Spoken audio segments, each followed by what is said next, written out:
Alright, we looking good.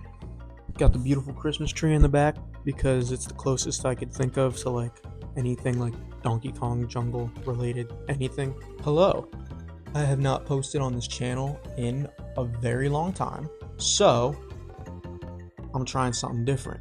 Testing out a little new kind of video format here where I talk about video game characters and history and stuff like that. So figured for the first episode, why not start where it started. My favorite video game company is Nintendo, and they all started with this dude right here, the main monkey himself. So this first episode is how Nintendo kind of got kickstarted with that first game, Donkey Kong, and also a little bonus in there, I talk about Donkey Kong Jr. So if y'all enjoy this video format, let me know, I'll make more, and if you don't, I don't care, it's really fun, I'm probably gonna make more anyway. So peace. You see, a long time ago in a faraway land called Kyoto, Japan, there was a company that made playing cards called Nintendo. Fast forward like 200 years, give or take, and now they're making video games. You know, like in the arcade. That's a place outside of your house. They made this one game called Radar Scope, and yeah, dude, it was ass. It didn't even have a monkey in it. So, this one super sweet dude who likes to draw named Shigeru Miyamoto did the impossible. He added a monkey. Originally, Nintendo wanted to make a game about the cartoon character Popeye the Sailor Man, but unfortunately they couldn't get the rights to use the characters. So instead, they just said, screw it, let's just make our own Popeye, I guess. So instead of a Sailor Man, they got a Jumpman, and instead of a lady, they got another lady. Jumpman would eventually be renamed to Mario and spin off into his own game series, eventually dominating the genres of platforming, kart racing, multiple sports, and bro, once he even had his own hotel. It was horrible. But we're not here to talk about Mario, okay? We're here to talk about the main monkey himself, Donkey Kong. Yeah, baby. I mean, just look at this dude. He's friggin' awesome. The original antagonist of the Popeye game would have been Bluto. Now, I know what you're thinking. What the fuck is a Bluto? Exactly. So that's when Miyamoto asked the age-old question that changed the fate of the universe. What if he was a monkey?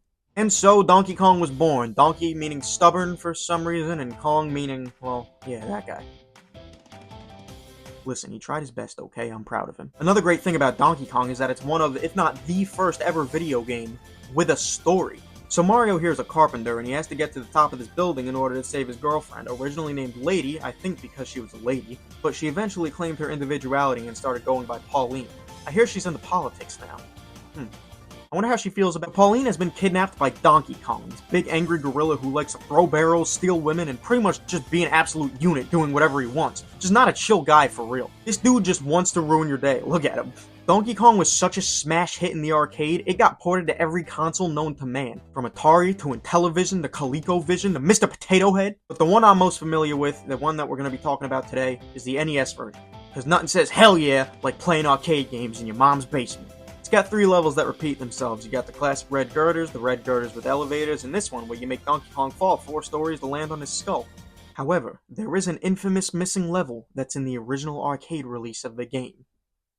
And it's a frickin' pie factory, baby! Oh yeah! Guess we're doing pies now. Now I know what you're thinking. Gosh, I wish this Google would quit yapping about monkeys and pie. I wanna know if the game's any good. Well, kind of like that old box of Donkey Kong cereal you kept in your pantry all these years, it was probably a lot more stomachable in 1983. The controls were about as fluid as a rock slide. I mean, it's an arcade game, what else do you expect? But nonetheless, people friggin' loved this game. Donkey Kong was an addiction, bro. This game was just the explosive kickoff that Nintendo needed to make a name for themselves in the video game industry. It put Miyamoto on the map, it put Mario on the map, but most importantly, Donkey Kong put Donkey Kong on the map.